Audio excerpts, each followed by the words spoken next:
Hello there. Today I'm lucky enough to have been donated a placenta by a mother and father whose baby was born a couple of days ago. This placenta has been sitting in the fridge for a couple of days, so obviously it's quite cold.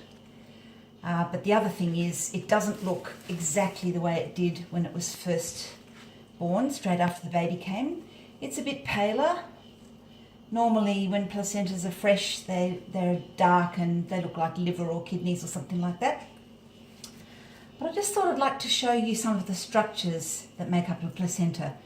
Hopefully you've already got a bit of information. You might have seen a video already about how a placenta works and what happens. So this placenta, first of all, there's the umbilical cord. Now this cord used to be thick and fat and ropey and full of blood, but obviously once it's cut, the baby doesn't need it anymore. The blood all flows out through to the baby, we hope, and that's what remains of it. So it's kind of flat and white and doesn't look very impressive, but it does a fabulous job.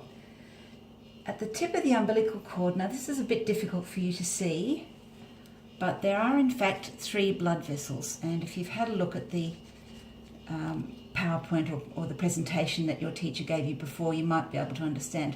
But in there, you can just see 3 little openings. One is an artery and the other way around. One is a vein, which takes oxygenated blood through the placenta to the baby. And the other 2, and you can barely see them, they just look like little dimples there. But the other 2 are arteries, and they take the waste products and the carbon dioxide away from the baby through the placenta and back to the mother, who deals with them with her own body. So that's the umbilical cord. When you cut an umbilical cord straight after the baby's born, you just use ordinary scissors. It feels a bit like calamari. It's very rubbery and strong. When the placenta is born, within a few minutes, the cold air or the colder air gets to the cord and actually shrinks the vessels so that they don't bleed. It's a very good system. Now, attached to the cord here, there's a bit of membrane. Now, each baby, perhaps I'll show you this first. Now, this looks like a bunch of dog's meat, but it's really not. Now, I don't know if you can see this. This is clots of blood here, which have been stuck behind the placenta. But the placenta looks like it's got like jigsaw puzzle pieces. When we're examining the placenta after birth, we look carefully at the whole thing, and it usually looks kind of round and a bit like a plate. We look very carefully at it to make sure that there's no bits missing, because if bits are missing, it can cause the mother a lot of cramping and bleeding and perhaps infection if it stays in there too long. But what usually happens is the placenta is born without issues after the baby. So here's the jigsaw puzzle. If you can imagine, it's kind of curved like that because the uterus is round, and that looks like it all fits together to me. So we can open it up and you can see quite clearly it separates into little smaller pieces that are called cotyledons, and each one of those has little roots called villi which clamp onto the side of the uterus, and the exchange of food and oxygen goes through the villi into the uterus, into the mother's bloodstream, and then the good stuff comes back again. So there we go. Now that's the mother's side. So you can imagine there's a bit of uterus there, placenta's clamped onto the uterus, stays there for all those months that baby's inside, and that's that. Now the other side is the baby's side. So when before the baby's born, there's the cord. The baby actually lives now. Unfortunately, these membranes have been a little bit torn, but you can kind of see the hole where the baby came out. See that there? So the baby's actually lived inside that membraney cave all these months. It's very clever.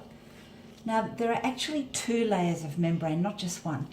This is called the chorion, which is the external layer as far as the baby's concerned.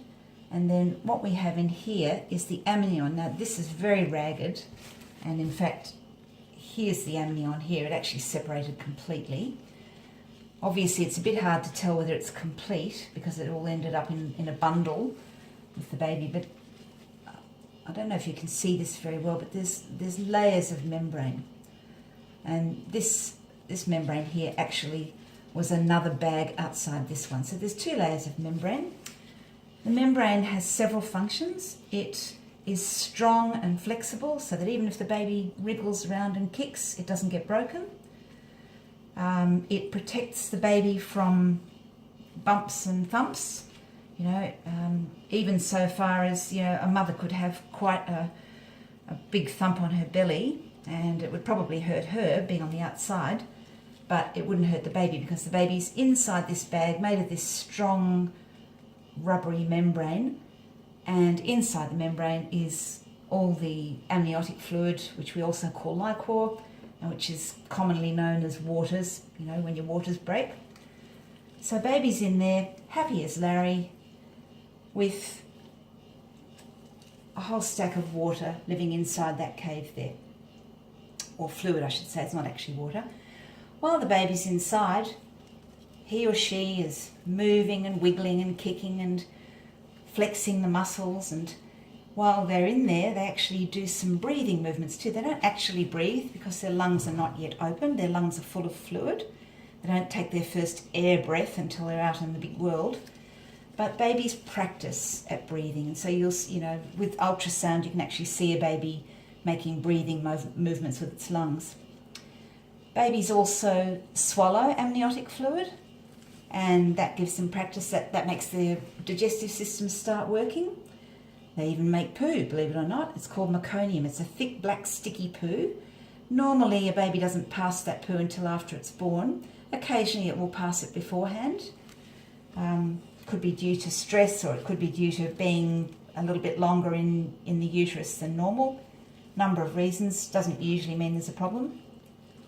So I'll just turn this inside out again and show you a bit better what the baby's side looks like. So the baby's side's kind of smooth, and you can see all the beautiful blood vessels there. And there's the membranes sort of sticking to the cord still, but that's pretty good. And so there we go. Now, a lot of people don't even know the placenta exists, and some people quite rightly think it's really important, and some people have cultural things that they do with it, like for example, traditional Maori people from New Zealand may want to take their placentas back home to New Zealand and bury it where the family traditionally lived. Even if they've been in Australia for a while, a lot of people actually want to do that. And then there's other kind of rituals and cultural ceremonies that you can do with it. So that's the placenta. There's a whole lot more we could talk about, but I just wanted you to see this and understand what a wonderful, interesting sort of organ it is. And this one's probably going to go in my garden after I've finished, I think, because they're actually wonderful. They're so nourishing for trees and so forth. And that's probably all I need to tell you on that, I think. So here's where you all came from. All of us started life in a bag, just like this one, just before we were born.